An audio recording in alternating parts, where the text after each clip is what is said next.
Puji Tuhan, salam dan sejahtera dari kasih Tuhan kita Yesus Kristus.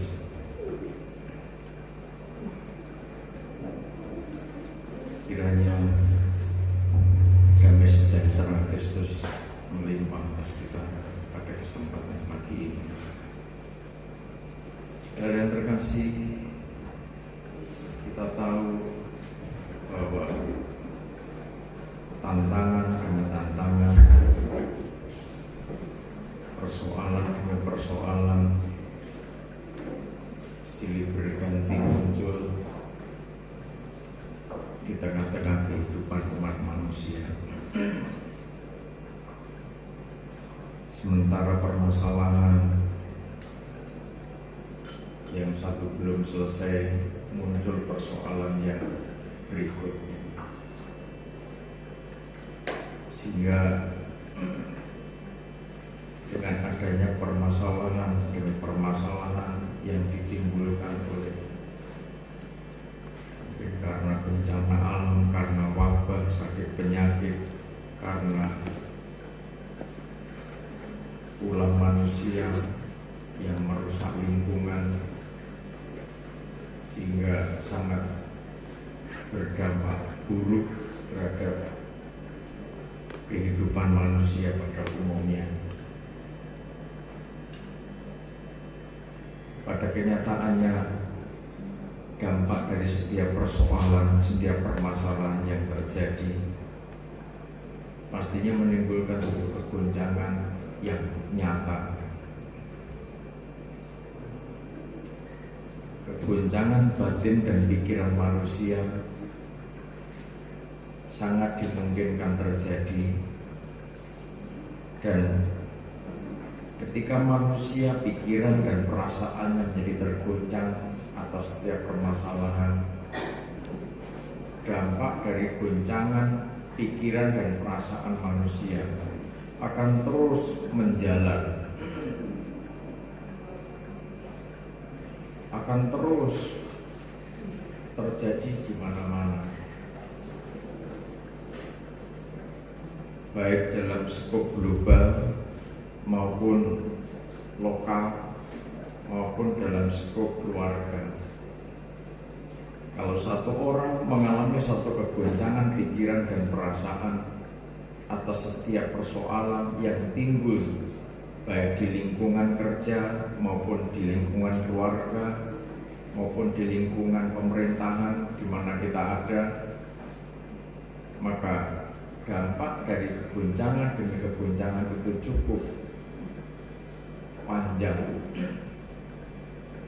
Untuk itu perlunya kita hidup, belajar, berserah, seraya kita mohon kemurahan Tuhan. Sebagai manusia kita tentunya tidak punya kemampuan mengurai setiap permasalahan yang terjadi. Ketika kita mendengar pandemi COVID-19 sudah 1 tahun lebih, dampak yang terjadi atas masyarakat, atas keluarga ternyata cukup luas. Tidak cuma bidang ekonomi, bidang pendidikan, sosial, budaya, semuanya terdampak. Dan kalau kita tidak siap menghadapi itu semua, umat manusia di bumi cenderung kalah menghadapi situasi yang terjadi. Bagaimana setiap orang yang percaya kepada Tuhan menyikapi ini sebagai satu peristiwa, semuanya sudah menjadi kehendaknya Tuhan. Sebab kita percaya ketika Tuhan berkehendak menghentikan wabah itu pun dalam waktu singkat bisa terjadi. Setiap wabah demi wabah yang terjadi, setiap malapetaka demi malapetaka yang terjadi, kalau kita membaca firman Tuhan, tidak lepas dari kehendaknya Tuhan, tidak lepas dari izinnya Tuhan. Oleh sebab itu begitu pentingnya kita mempelajari Di balik peristiwa ini ada apa? Di balik wabah pandemi ini Tuhan punya maksud apa? Ada pesan apa di balik itu? Kenapa Tuhan seakan-akan Tuhan yang dinilai oleh manusia maha kasih, Tuhan dinilai maha penyayang, Tuhan dinilai maha besar, Tuhan dinilai oleh manusia yang menyembahnya maha mengampuni, dan seluruh atribut yang tertinggi itu miliknya Tuhan. Jangan sampai saudara salah menilai ketika saudara menghadapi persoalan, menghadapi permasalahan, dalam kejenuhan pikiranmu, dalam kegundahan hatimu, sehingga saudara mempermasalahkan Tuhan. Jika seakan-akan Tuhan tidak adil, seakan-akan Tuhan tidak maha kasih. Kalau kita mencermati, kalau kita pelajari kebenaran firman Tuhan setahap demi setahap, kita akan menemukan bagaimanakah kita harus hidup sebagai umat. Jika ketika persoalan demi persoalan terjadi, sudah tidak saatnya kita mempersalahkan Tuhan. Sebab tidak ada ceritanya Tuhan itu salah. Dalam sejarah manapun tidak ada namanya Tuhan keliru. Tuhan merekayasa sedemikian rupa supaya umat itu sadar, umat manusia menjadi pribadi yang tetap menghargai, menghormati, bahkan takut kepada penciptanya. Sudah maunya Tuhan seperti itu aja. Manusia hidup dalam tatanan tabisan yang sudah ditata oleh Tuhan. Kehidupan yang sudah terukur sesuai dengan aturan kerajaan surga. Itu yang dimau Tuhan. Jika apa yang diharapkan didapatkan manusia, di mana manusia merindukan kehidupan yang damai, kehidupan yang penuh kerukunan, penuh sukacita, penuh ketenangan, itu yang diharapkan manusia. Tetapi ketika Tuhan memberikan satu tatanan, ketika Tuhan memberikan satu aturan, manusia tidak lagi mau mengikuti aturan. Aturan untuk menerima kehidupan yang damai. Aturan untuk menuju manusia itu hidup dalam ketenangan sebagaimana harapannya. Manusia cenderung mulai berpikir mencari ketenangan sesuai dengan kehendaknya manusia itu sendiri. Padahal Tuhan sudah punya aturan untuk bisa tenang, hidup tenang, bahasa Jawanya ayem, tentrem, damai, sukacita. Sehingga di mana saja kalau kita ini tenang, saudara tenang, di jalan tenang, di rumah tenang, di tempat pekerjaan juga tenang, maka saudara bisa bertindak bijak. Kalau saudara tidak tenang dalam situasi apapun, saudara tidak bisa bertindak dengan bijak. Menjadi suami, menjadi istri, menjadi anak generasi sekarang, menjadi pribadi-pribadi yang tangguh, tak terguncangkan dengan situasi apapun. Itu perlu memahami dan mengikuti aturan standar kerajaan surga dalam hidup. Kalau tidak, maka sekalipun saudara dipenuhi fasilitas yang ada di bumi ini, suatu saat saudara berada pada titik manusia yang paling gagal dan kalah di bumi. Alkitab sudah mencatat.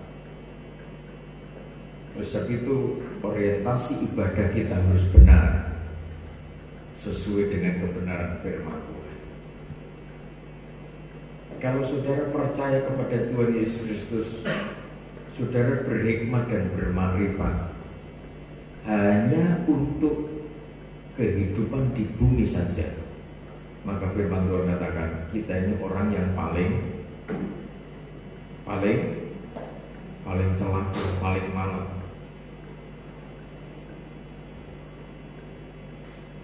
Sebab kehidupan di bumi ini misteri dan misterius. Saudara tidak ngerti berapa umur saudara, berapa lama saudara tugas di bumi.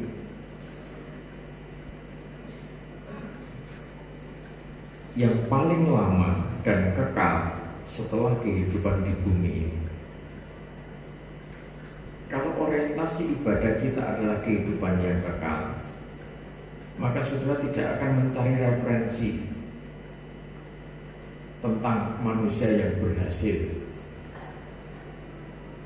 Sebagai orang yang beribadah kepada Tuhan Yesus Kristus, jangan sampai saudara mengukur eksistensi hidup saudara, keberhasilan hidup saudara dengan materi. Kalau saudara mengukur hidup saudara dengan materi yang saudara raih, yang saudara miliki, maka kita sedang tersesat oleh dunia. Apapun dalilnya, apapun alasannya, firman Tuhan membawa hidup kita kepada kesempurnaan, bukan kesempurnaan materi. Saudara boleh pelajari firman Tuhan dari Kejadian sampai Maleaki, dari Injil Matius, Markus, Lukas, Yohanes, sampai suratnya para rasul. Orang-orang yang dipercaya materi oleh Tuhan, kalau hidupnya tidak dekat dengan Tuhan, akhirnya berantakan, hancur. Oleh sebab itu, mari kita baca 1 Korintus pasal 6 ayat 19.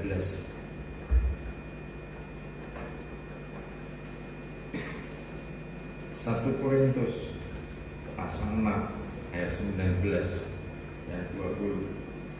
Atau tidak tahukah kamu bahwa tubuhmu adalah bait Roh Kudus yang diam di dalam kamu, Roh Kudus yang kamu peroleh dari Allah, dan bahwa kamu bukan milik kamu sendiri, sebab kamu telah dibeli dan harganya telah lunas dibayar. Karena itu muliakanlah Allah dengan tubuhmu. Amin. Hidup kita itu sudah dibayar lunas. Hidup kita sudah dibeli dengan darah pengorbanan Tuhan di kayu salib. Kalau saudara membaca kitab Wahyu pasal 5 ayat 9 dan seterusnya, di sana juga diterangkan untuk apa Tuhan berkorban, Tuhan membayar lunas hidup kita, supaya kita ini dijadikannya sebagai imam yang rajani, imam yang berkerajaan surga. Dan pelayanan kita adalah pelayanan untuk kerajaan surga, untuk kemuliaannya. Makanya setiap pribadi harus paham, harus ngerti, ketika kita sudah hidup di dalam Kristus, hidup kita itu sudah dibayar lunas. Karena kita sudah dibayar lunas lewat pengorbanannya, kita harus memuliakan Tuhan dengan hidup kita sepenuh. Ketika saudara membangun keluarga dengan satu tatanan keluarga yang baru, dengan satu tatanan rumah tangga sesuai aturannya Tuhan, ketika keluarga kita bangun oleh kekuatan aturan kerajaan surga, maka kita sedang memuliakan Tuhan dengan hidup kita. Keluarga kita adalah keluarga yang memuliakan Tuhan. Dikatakan, siapakah kamu hai manusia, maka kamu membantah Allah. Dapatkah yang dibentuk berkata kepada yang membentuknya, mengapakah engkau membentuk aku demikian? Pentingnya kita ini dengar-dengaran. Pentingnya kita ini belajar dengar-dengaran suara roh. Jika jangan sampai pertanyaan itu muncul.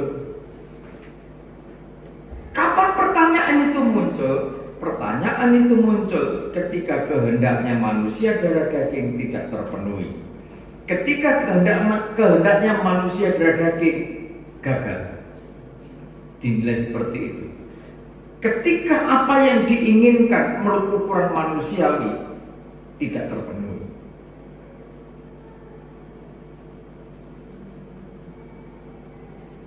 Masuk pada pribadi seorang manusia yang siap dibentuk oleh tukang periuk, maka kita tidak punya hak. Usul, tolong Tuhan, jadikan aku tokoh satu-satunya di dunia. Silakan, minta. Saudara dengar suaranya Tuhan, gawe apa? Itu terus modalmu apa?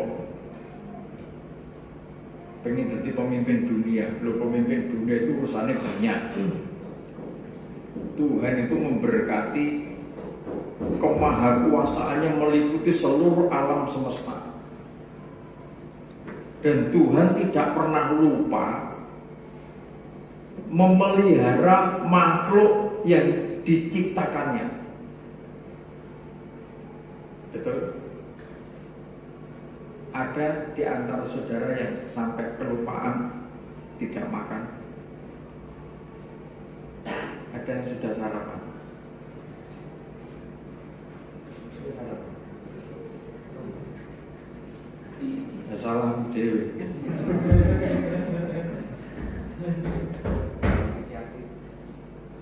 Bapak belum disiapin. Saya enakmu dewi jawabin. Hamba Tuhan itu kan tangannya pagi-pagi jam 3 sudah bangun, mempersiap berdoa untuk umat Tuhan. Dia datang di tempat ini tuh diberkati Tuhan. Jam 3 wis sembahyang, karo gawe sarapan, esuk-esuk iso magang, ya kan? Masa ora iso beras wis ono, nek ora ono mangan gedang. Pastor itu sejak 2 minggu yang lalu sampai sekarang tidak pernah berhenti.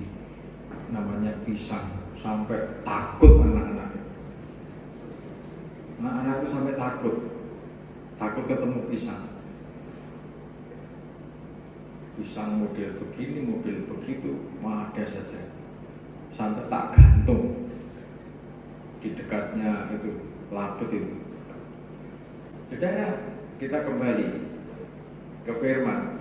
Jadi, kalau untuk menunjukkan murkanya dan menyatakan kuasanya, Allah menaruh kesabaran yang besar terhadap benda-benda kemurkaannya yang telah disiapkan untuk kebinasaan. Jadi kadang-kala kan saudara melihat orang, menurut pandangan mata saudara, orang itu berdosa, orang itu tidak taat, tidak nurut.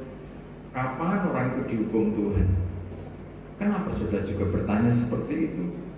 Hal seperti itu sudah wilayahnya Tuhan. Wilayah kita mentaati kebenaran firman, bukan menghakimi orang. Itu wilayahnya Tuhan. Tuhan masih kesempatan, siapa tahu bertobat, siapa tahu sadar. Tetapi kenyataannya Tuhan menyimpan orang-orang fasik seperti itu, benda-benda kemurkaannya yang telah disiapkan untuk kebinasaan. Terus justru menyatakan kekayaan kemuliaannya atas benda-benda belas kasihannya yang telah dipersiapkannya untuk kemuliaan. Benda-benda yang mulia, perabotnya Tuhan, alat-alatnya Tuhan, hamba-hambanya Tuhan juga dipersiapkan untuk menerima kemuliaan, yaitu kita yang telah dipanggilnya bukan hanya dari antara orang Yahudi, tapi juga dari antara bangsa-bangsa lain. Seperti yang difirmankannya juga dalam kitab Nabi Hosea, yang bukan umatku akan kusebut umatku, dan yang bukan kekasih, kekasih. Dan di tempat di mana akan dikatakan kepada mereka, kamu ini bukanlah umatku, di sana akan dikatakan kepada mereka, anak-anak Allah yang hidup. Terus, dan Yesaya berseru tentang Israel, sekalipun jumlah anak Israel seperti pasir di laut, namun hanya sisanya akan diselamatkan. Sebab apa yang telah difirmankannya akan dilakukan Tuhan di atas bumi, sempurna dan segera. Dan seperti yang dikatakan Yesaya sebelumnya, seandainya Tuhan semesta alam tidak meninggalkan kepada kita keturunan, kita sudah menjadi seperti Sodom dan sama seperti Gomora. Jadi kita harus belajar paham, kita harus belajar ngerti. Tuhan itu sabar terhadap situasi, terhadap kondisi apapun juga yang menjadi bagian kita ketika kita ini hidup dalam kerendahan hati, hidup dalam kelembutan hati, hidup dalam kasih dan anugerah Tuhan. Kalau kita ini hidup dalam kasih dan anugerah Tuhan, maka kita sadar bahwa kita ini benda-benda mulia, diibaratkan begitu, perabot-perabot yang mulia, bahasanya Rasul Paulus kepada Timotius. Kalau kita menjadi perabot yang mulia, dipersiapkan untuk pekerjaan yang mulia. Sebab itu, ketika kita sudah menerima kasih dan anugerah Tuhan itu untuk hidup bersekutu dengan penderitaan, kematian dan kebangkitan Tuhan, maka kekuatan yang ada di dalam jiwa kita adalah kekuatan yang akan membawa batin kita ke dalam ketenangan. Kapan hal itu terjadi? Jika jiwa kita tenang, merasakan hadirat Tuhan, kita sebagai penyembah, kita sebagai pemazmur, memiliki sikap hati tersungkur, ada kerendahan hati di hadapan Tuhan. Kapan itu terjadi?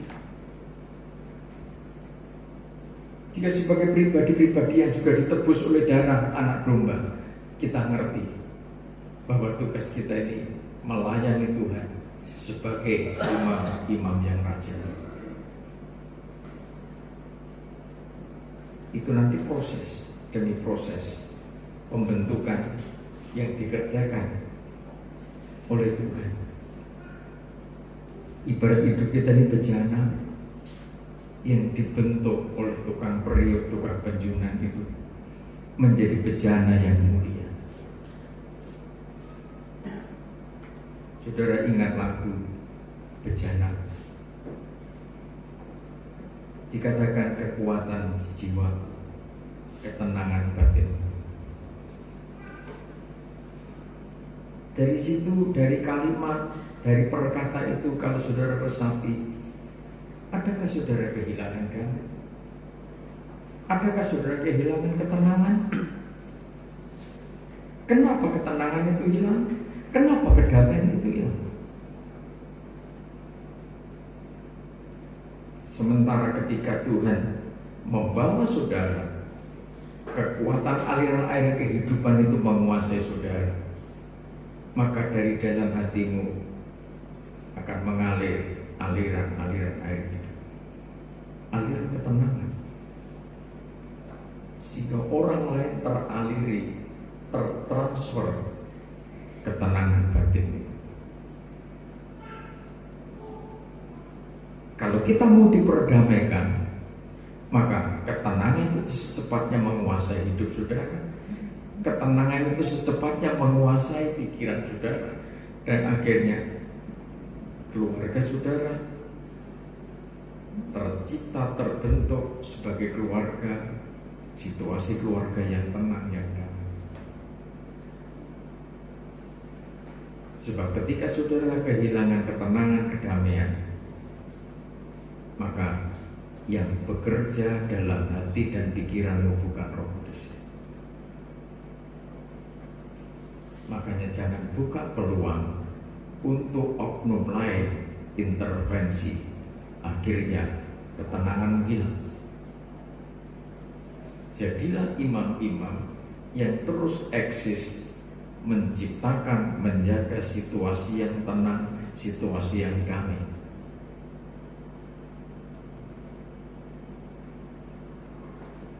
Untuk hal seperti itu, saudara pasti berhadapan dengan oknum lain yang namanya setan, yang namanya iblis, yang selalu mau membuat perpecahan di tengah-tengah keluarga, selalu mau membuat perpecahan di tengah-tengah persekutuan umat Allah. kita belajar merendahkan hati di hadapan Tuhan. Coba kita naikkan pujian. Pujian kekuatan di jiwa, ketenangan batin ada dalam hadirat. Ku menyembahmu, kita tersungkur di kakinya, kita rasakan hadiratnya. Sehingga kita juga katakan, takkan ku melepaskan kau cahaya bagiku. Ketika saudara merasakan gelap, pikiran menjadi gelap, hati menjadi gelap dan tidak damai, belajar merendahkan hati di hadapan Tuhan,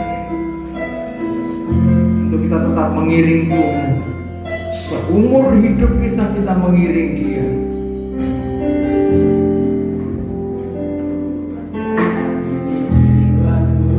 Yesus, ketenangan batinku ada dalam hadiratmu, ada dalam hadiratmu, menyembahmu, tersungkur di kakimu, sungkur di kakimu, rasakan hadiratmu.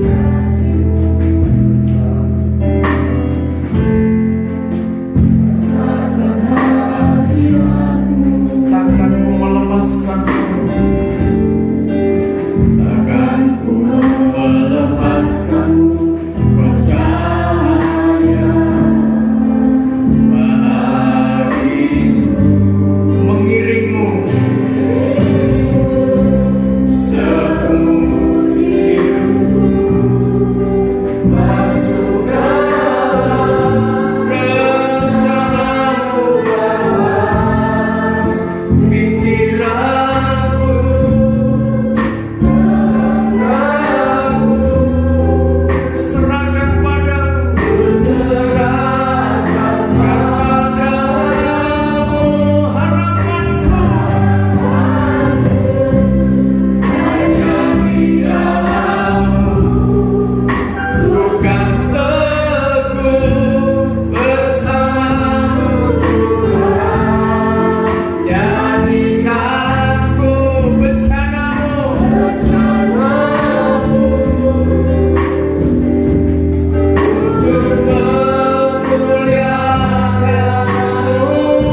mengiring jejaknya Tuhan seumur hidup kita, merasakan apa yang menjadi kekuatan perlindungannya, bukan sesuatu yang sulit.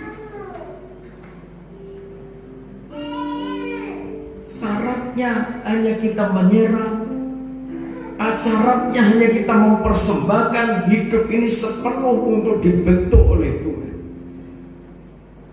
Dan kita belajar percaya ketika kita sudah di tangannya Tuhan. Tuhan tidak salah membentuk saudara, Tuhan tidak salah, Tuhan tidak terlambat melindungi saudara.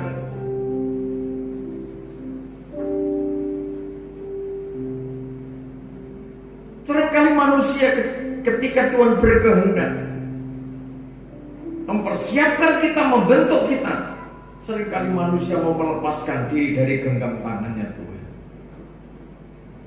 Kekuatan apa yang akan dipakai manusia bertahan hidup di bumi tanpa perlindungan Tuhan? Kekuatan apa yang akan dipakai oleh manusia bertahan di tengah-tengah goncangnya zaman? Kalau manusia selalu berusaha melepaskan diri dari genggamannya Tuhan.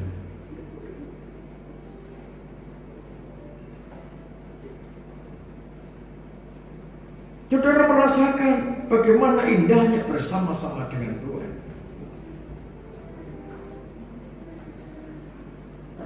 Saudara hidup yang sudah berkeluarga, ada kesulitannya, ada prosesnya sendiri.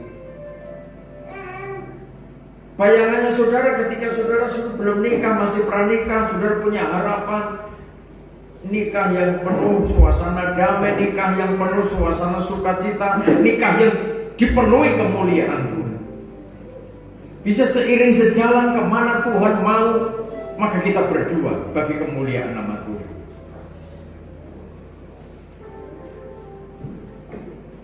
Tetapi saudara jangan pakai pandangan manusia batinnya yang keliru. Kalau manusia batinnya keliru, melihat, merasakan, menerima apa yang namanya kemuliaan, maka suatu saat saudara menjadi kecewa. Manusia batinnya saudara harus punya pandangan yang tepat tentang kehidupan yang bahagia itu seperti apa.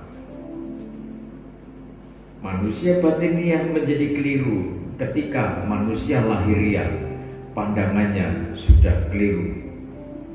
Sebab kecenderungannya mata yang lahiriah melihat sesuatu yang lahiriah, yang materi.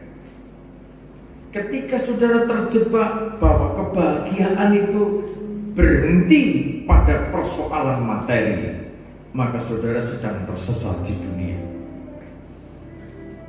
Saudara sekali-kali jangan mengukur kebahagiaan hidupmu, kebahagiaan keluargamu karena materi. Saudara, anak-anak muda jangan menjanjikan pasanganmu materi sebagai kunci kebahagiaan. Kalau saudara mau membangun nikah dengan dasar kebahagiaan, dasarnya materi, tolong secepatnya direvisi. Saudara akan membangun satu kehidupan, tatanan kehidupan baru yang bahagia, yang ukurannya adalah firman. Ketika saudara membangun keluarga, ukurannya adalah firman, maka kebahagiaan yang sejati pasti saudara miliki. Amin. Tapi ketika saudara membangun kebahagiaan keluarga, ukuranmu materi, suatu saat saudara akan kecewa.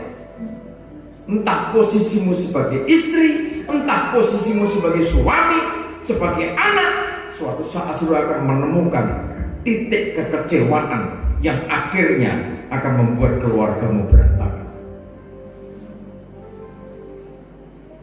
Kebahagiaan menurut parameternya firman Allah. Ketika saudara membaca firman Tuhan, membaca situasi yang terjadi, saudara mendengar firman Tuhan dan melakukan firman Tuhan, itulah kebahagiaan yang dikehendaki Tuhan. Roma pasal 12.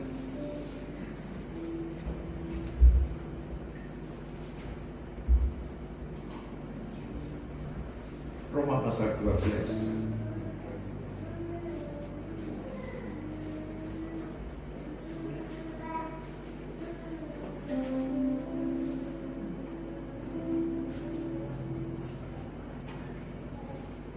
Persembahan yang benar. Karena itu saudara-saudara, demi kemurahan Allah, aku menasihatkan kamu supaya kamu mempersembahkan tubuhmu sebagai persembahan yang hidup, yang kudus, dan yang berkenan kepada Allah. Itu adalah ibadahmu yang sejati. Ibadah yang sejati ketika kita mempersembahkan hidup kita sepenuh.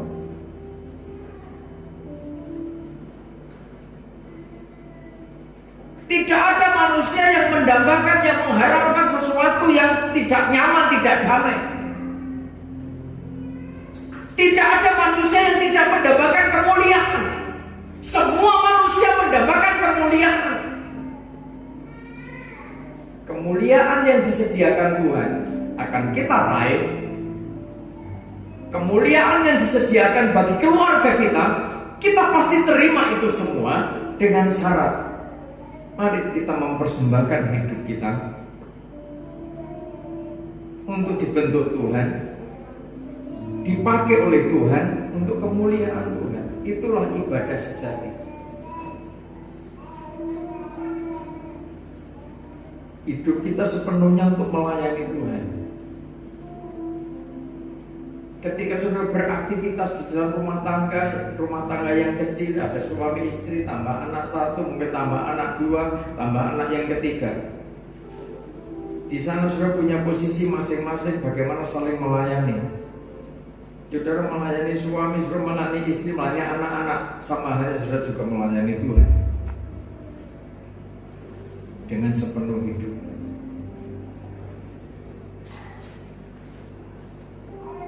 Dalam persekutuan umat Tuhan sudah punya tugas masing-masing. Ada tim musik, ada worship leader, ada singer, ada pelayan perjamuan suci, dan lain sebagainya. Saudara melayani Tuhan. Satu sama lain saling memperlengkapi. Kembangkan talenta-talenta yang ada bagi kemuliaan nama Tuhan.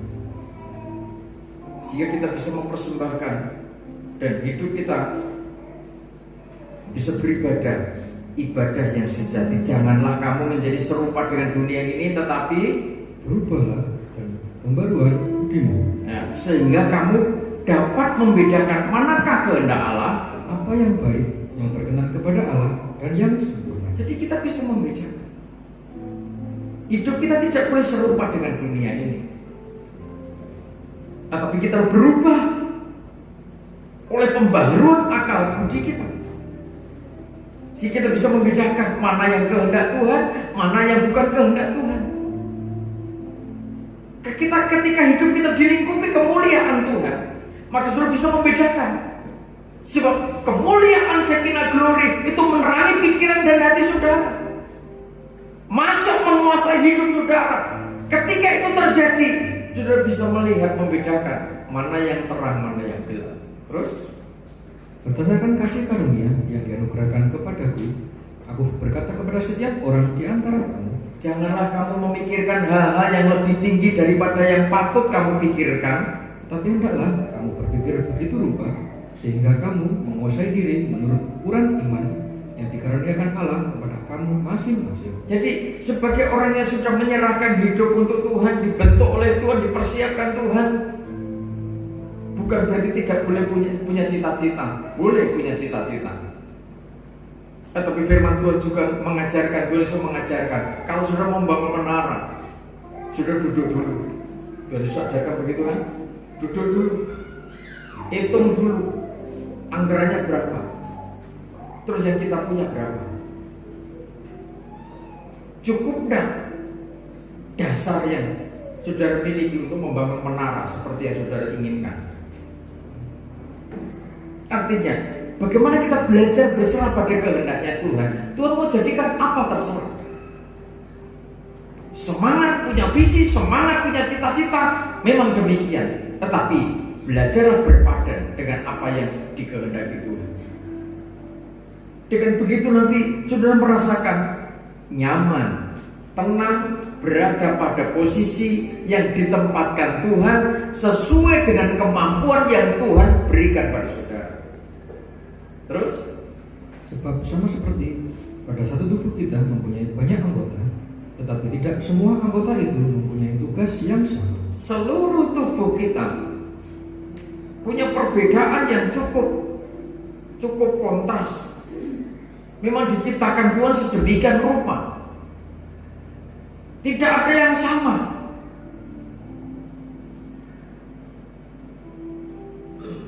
Tuhan punya maksud supaya seluruh organ tubuh ini saling memberi arti, saling memperhatikan, saling merawat. Demikian juga kita dikatakan walaupun banyak Adalah satu tubuh di dalam Kristus, tapi kita masing-masing adalah anggota yang seorang terhadap yang lain. kita ini banyak, tetapi masing-masing terikat. Jadi saudara bisa beraktivitas menyelenggarakan satu acara, menyelenggarakan satu event, itu tidak terlepas dari bagian-bagian dalam tubuh Kristus itu. Kalau kita memahami posisi kita masing-masing, baik di tengah-tengah persekutuan umat Tuhan maupun di tengah-tengah keluarga, kita ngerti posisi kita.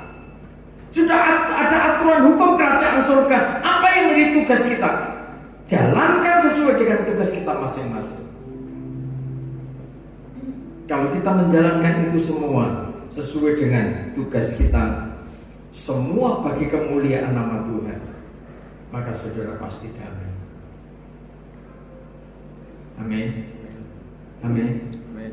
Kalau ada sesuatu yang menciptakan, menimbulkan situasi tidak damai, secepatnya dikejar, dipangkas, dipotong supaya tidak menjalar kemana-mana.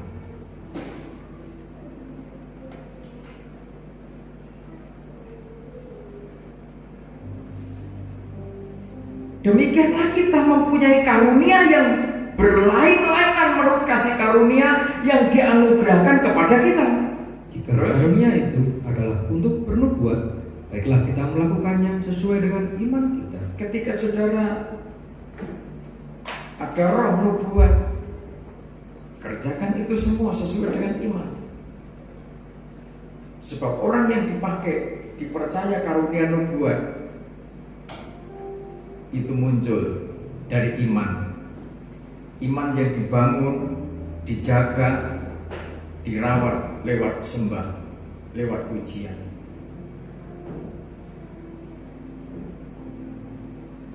Jika karunia untuk melayani, Baiklah kita melayani. jadi ketika sudah ada karunia melayani, tugas saudara buat sendiri melayani tengah-tengah umat Tuhan, membawa umat Tuhan, memimpin umat Tuhan masuk dalam hadirat Tuhan. Kerjakan itu dengan setia. Melayani anak-anak sekolah minggu, layani sebagai orang tua yang membimbing anak-anak. Tidak sebatas ketika saudara ada di dalam persekutuan anak sekolah minggu saudara ngajari. Ketika saudara sebagai orang tua, orang tua atas anak itu, di rumah saudara punya jam setiap saat untuk ngajari, membimbing anak itu. Layani mereka dengan baik. Terus, Jika karunia untuk mengajar, baiklah kita mengajar. ketika sudah punya dipercaya karunia kemampuan mengajar, bertindaklah sebagai seorang guru yang bukan hanya bicara. Jadilah seorang guru, jadilah seorang pengajar. Jangan hanya cakap berbicara, cakap ngajari, tetapi tidak pernah cakap melaksanakan ajaran.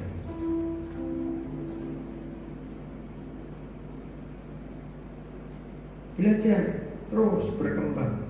Terus, Jika karunia untuk menasihati, baiklah kita menasihati. ketika sudah sebagai orang tua, orang muda mungkin punya karunia, punya karisma untuk menasihati yang lain. satu sama lain saling sharing, berbagi rasa. Ini keluarga-keluarga muda ada saatnya saudara ngumpul, ojo kuper. Apa kuper? Apa itu kuper? Kupel, kurang kumpul. Coba keluarga-keluarga muda itu kumpul. Jangan karena alasan capek. Ada saatnya nanti Mas Budi jadi koordinator, ngumpul ke Om C, Om Nugroho, Om Sapone, Om Yosi, Sapone, oh ya Om Daus, apa lagi? Om Awang. Sebenarnya jangan mikir, wah iya apa ini tanggal tua ini gak mau apa ini. Gue wedan sekongomah, gue kopi sekongomah, air putih dari rumah, ngumpul nih serwet pohon pinus, titik. Ngopo? Dari sana nanti akan ada sesuatu yang fresh, di-refresh. Kita hanya ngobrol-ngobrol begitu. Om Ci sosere, Mas Biti sosere, Om Nuk sosere. Sing wis di anak-anake digowo. Sing anake rong lahir gowonen pisan. Ya kan? Bukan karena maaf, bukan karena hamil terus aku gak boleh kemana-mana. Tenan lho aku ora oleh neng di. Jo katrok-katrok dadi wong. Bilang salam GPA. Mun apa? Aku pemenang. Lagi meteng pisan kok. Mulai golek loro. Iki anak menjaluk sate. Dari awal tolong pesan itu. Ibu, Mas awal pesan ya. Yang satu saat habis selesai dikaruniai anak cuma macam-macam penjaluk. Jangan minta macam-macam.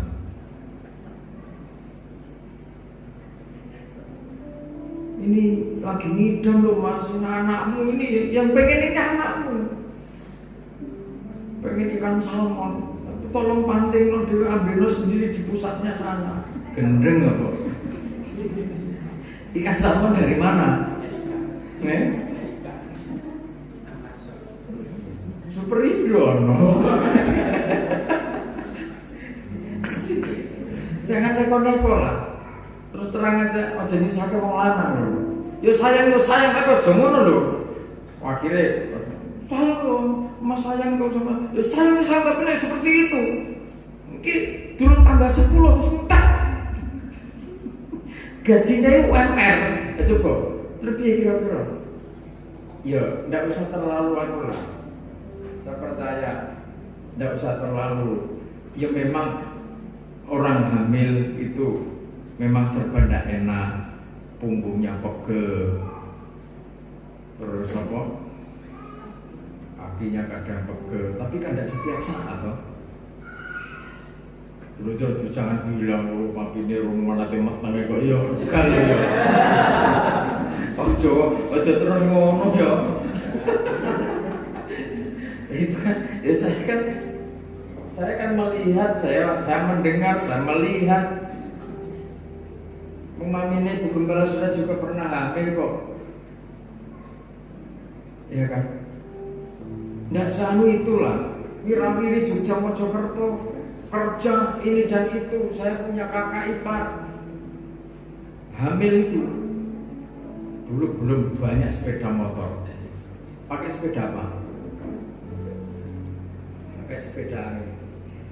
Sepeda angin 10 kilo tiap pagi ke pasar 10 kilo PP. Anak itu sehat-sehat nih. Bukan berarti untuk anu bikin yo nek nonton yang sawah. Dinilai tidak manja, tidak begitu juga. Maksudnya memang rasanya seperti itu. Mungkin serba tidak enak, perutmu serba tidak enak. Nanti semakin gede makan, pengen makan porsinya agak banyak juga tidak enak. Ya sedikit-sedikit, yang penting sehat. Saya kira kalau saudara punya pemikiran, punya daya pikir yang kuat bahwa aku sehat. Baca Wahyu pasal 12. Saya pesan-pesan ketika Hana itu hamil, saya itu punya pengalaman, masih bergumul, masih kalah. Saudara tahu sendiri kan, kandungannya berapa bulan? Ketika kita masuk 1 bulan di alas purwo, 3 bulan, lebih sedikit. Pikirin orang, oh ini gendeng-gendengan ini, anak lagi hamil, tidak sayang sama anak, diajak ke tengah hutan, sembahyang, malam-malam, belakraan seperti itu. Saudara tahu sendiri, setelah anak itu lahir yang dikandung usia 3 bulan sudah saya bawa masuk ke hutan, berdoa, berpuasa. Ya nek di sana itu pesta mabuk, di sana itu doa puasa, menyembah Tuhan. Maksud Tuhan yang kita sembah tidak mengasihi, tidak berbelas kasihan sama hamba-hambanya, sama umat kekasih. Amin. Tuhan mengasihi. Lahir saudara tahu sendiri, Kairos kan, anakmu 1 tahun udah sekarang sudah tidak bisa lepas dari pengawas, semakin tidak bisa lepas dari pengawasan. Wah, apa saja pengen diturunkan. Ini jadi rumah ini mau disikat, habis kalau tidak gitu, tidak nyampe tangannya. Dia pakai alat yang lebih panjang, digodai.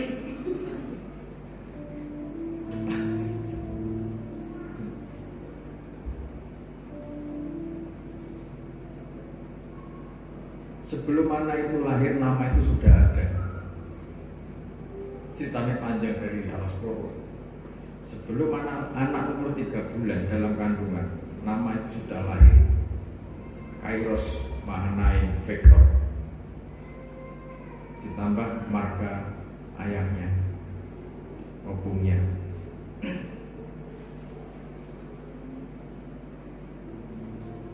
Tidak bisa lepas, melekat di pikiran saya, di hati saya, pergumulan itu sampai kapan itu dasar landasan utama untuk kita bergerak sesuai dengan alurnya Roh Kudus.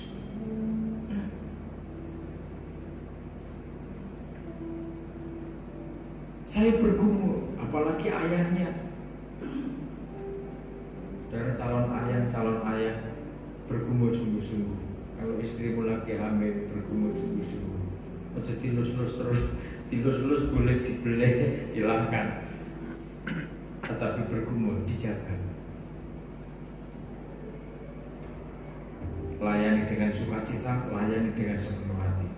Perkatakan, anakku bagi kemuliaan nama Tuhan, anakku sehat, anakku bagi kemuliaan nama Tuhan. Tidak usah takut. Makan juga hati-hati kan, tidak boleh bebas makan seperti dulu ketika belum hamil. Jaga anak-anak kegerakan benih ilahi yang Tuhan titipkan dalam keluarga saudara. Karena generasi itu generasi yang akan meneruskan estafet pengajaran menyambut kedatangan Tuhan Yesus yang kedua kali. Kalau anak cucu kita tidak menjadi, kita persiapkan menjadi anak-anak yang tangguh, anak-anak yang setia melayani Tuhan. Ketika kita diizinkan Tuhan melihat anak cucu kita dalam kondisi tidak setia, susah kita setiap saat sebagai orang tua. Atau suatu kemuliaan gairah yang menggelegak ketika saudara melihat anak cucumu giat melayani Tuhan dengan sukacita. Orang-orang yang dipercaya karunia untuk melayani Tuhan bagi pembangunan tubuh Kristus. Siapa yang membagi-bagikan sesuatu, Hendaklah ia melakukannya dengan hati yang ikhlas. Kalau sudah diberkati Tuhan secara materi, sudah dipercaya itu untuk berbagi, ditaruh hati yang ikhlas, yang tulus untuk melayani Tuhan dengan cara itu. Siapa yang memberi pimpinan, hendaklah ia melakukannya dengan rajin. Ada koordinator tim musik, lakukan dengan rajin, koordinasi dengan timnya. bahwa kalau Sabtu sore atau malam Minggu ada latihan. Tidak ada latihan Sabtu siang, adanya latihan Sabtu sore atau malam Minggu. Mau jam 7 silakan, mau jam 8 malam silakan. Koordinasikan dengan timnya.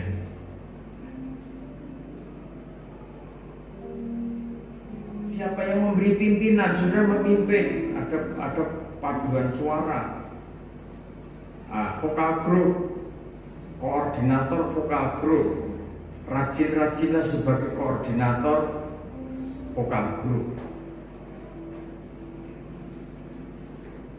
Ada koordinator kaum muda, vokal group kaum muda, koordinir, rajin mengkoordinasikan dengan yang lain. Ada koordinator vokal group ibu-ibu, ibu tangguh, vokal group ibu tangguh. Ya kok, setuju? Setuju. Vokal group ibu-ibu pengkuh. Ya, senang toh? Senang tuh punya ibu pengko. Orang bengko ya. Pengko itu kuat. Saatnya tampil. Maju, mundur, maju, mundur. Akeh mundurnya ketimbang maju nih. Belum pengko kalau begitu. Jangan diteruskan supaya hatimu damai, layani Tuhan. Semakin giat tim para penyanyi memuliakan Tuhan, maka kemenangan itu semakin dekat. Nah, percaya buktinya. Ayo mundur terus mundur atlet. Semakin tidak tenang, ketemu suami kok buruk ini. Rasanya megah, jelek, dipanggil, "Ma, dokter aku," seakan pura-pura tidak dengar. Bahasa didekati, "Mama dipanggil bolak-balik kan? Aku lagi fokus dulu, ada urusan." Padahal tidak damai, aslinya tidak damai. Coba ketika aura kedamaian itu ada pada saudara, karena apa? Ketika tak bisa mentegak. Lah sehari Minggu mau maju 5 grup, ya enggak masalah kok. Lah ora ibadah sampai jam 3 sore, sampai jam 09 bengi tak turuti kok. Pokok jadi tinggal turu aku. Kok buat semangat banget.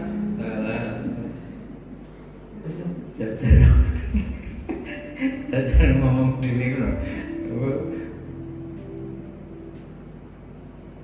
Sehari tiap minggu saudara kaum muda tampil, sekolah minggu tampil, mungkin ibu-ibu pengkuh mau tampil, silakan.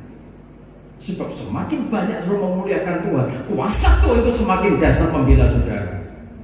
Amin. Ini tuh continue.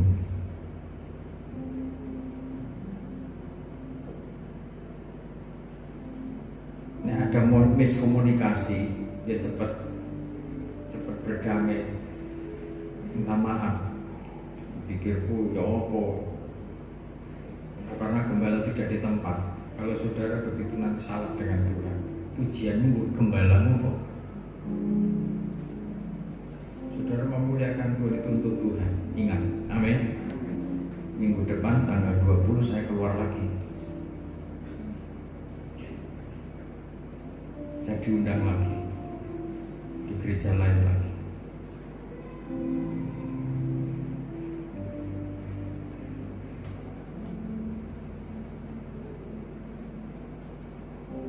Minggu habis khotbah di sini, umpama selesai pamit langsung tancap gas seret berangkat.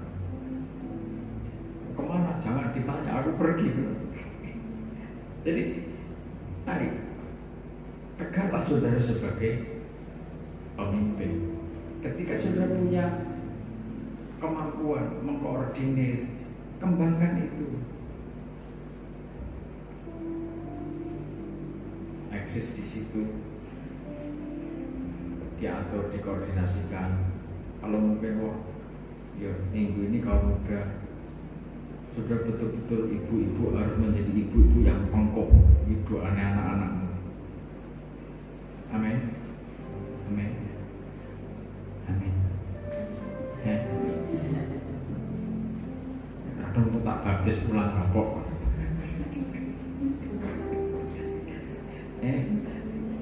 Yang damai puasanya mungkin ya apa direwangi seragam boleh tuku batik ada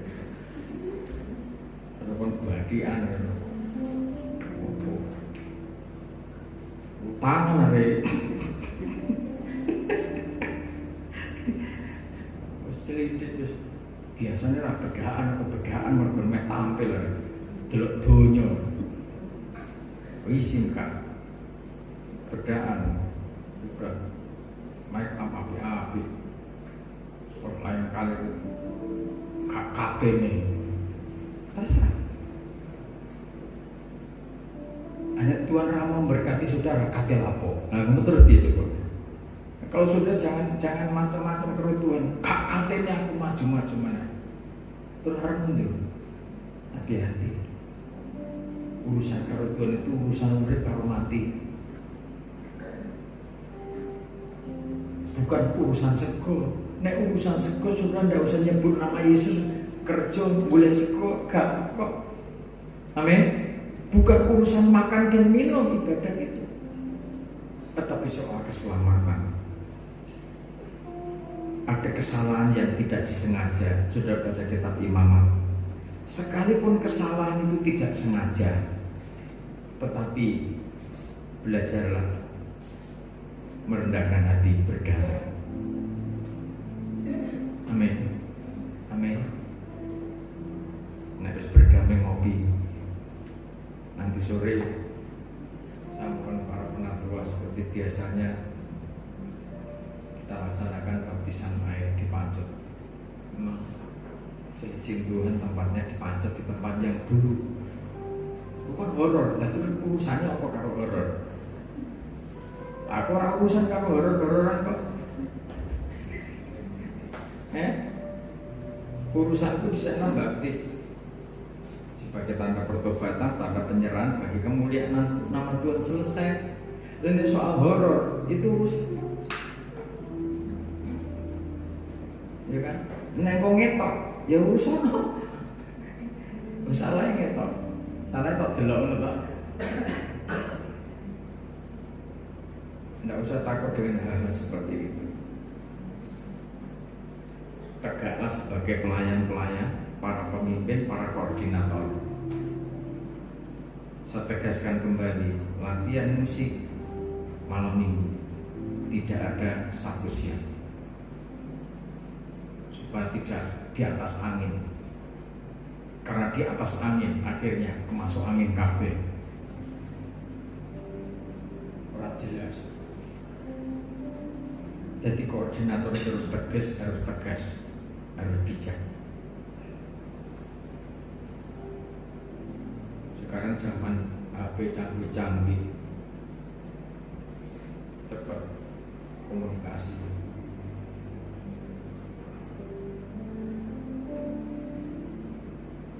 Kaum wanita, kaum ibu, jadilah teladan bagi ibu-ibu muda. Surat itu kan begitu.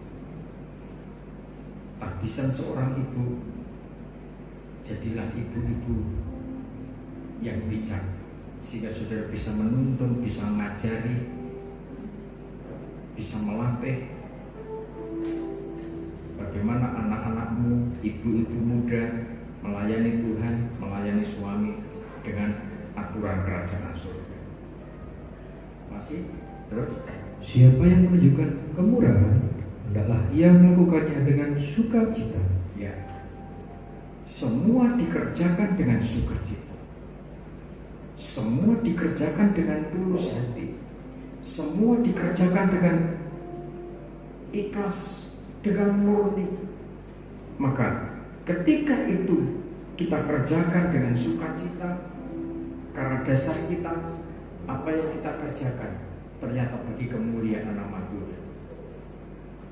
Kalau apa yang kita kerjakan bagi kemuliaan nama Tuhan, ketika saatnya sudah dipelihara oleh Tuhan, tepat pada waktunya, Tuhan tidak akan menangguhkan berkat yang menjadi hak saudara. Amin. Jika apapun persoalan, apapun permasalahannya sedang saudara hadapi, mari kita belajar menundukkan diri di hadapan Tuhan. Ketika saudara setia mengiring Dia, ketika saudara melayani Dia, tegak pikiran saudara, kehendak saudara, rancangan saudara, serahkan kepada Dia yang memilih saudara. Maka saudara tercipta menjadi pelayan-pelayan yang kuat, hamba-hamba Tuhan yang tangguh, hamba-hamba Tuhan yang tegak di tengah-tengah kegoncangan. Kiranya Tuhan Yesus memberkati. Segala puji syukur bagi Tuhan Yesus Kristus. Kami bersyukur atas penyertaan, atas perlindungan Tuhan yang luar biasa sampai saat ini. Tuhan mengampuni segala cacat-cacat kami, dan oleh pengorbanan Tuhan kami menjadi kuat. Oleh pengorbanan Tuhan kami menjadi pemenang, mengatasi setiap persoalan badai topan kehidupan. Dan Tuhan menggandeng kami, Tuhan menuntun kami menjalani, menapaki kehidupan dengan penuh kemenangan. Sucikan, kuduskan, Tuhan berkati setiap persembahan kami, kiranya di persembahan yang harum, yang diperkenan Tuhan. Terlebih segenap tubuh jiwa roh kami menjadi persembahan yang hidup, yang kudus, dibenarkan oleh kebenaran firman-Mu sampai pada kesempurnaannya. Amen.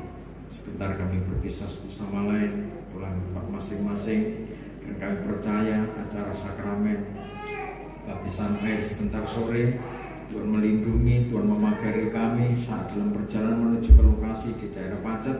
Tuhan memberkati kami, anak-anak kami yang mau masuk sakramen, kiranya Tuhan memberkati dengan kekuatan yang baru, Amen. Yang prima dari Amen. Tuhan, hidup dibaharui oleh Amen. Kekuatan Tuhan. Terima kasih. Kiranya segala kuasa, kekayaan, kekuatan, hikmat, hormat, kemuliaan, dan puji-pujian, kuasa kasih Bapa memancar di tempat mana tinggi, dengan kuat kuasa pengurapan Roh Kudus yang terus membara, mengalir, menguasai seluruh umat-Mu, membawa pada kesempurnaan apa yang menjadi rencana dan rancangan Tuhan. Dalam nama Tuhan Yesus Kristus kami berdoa, kami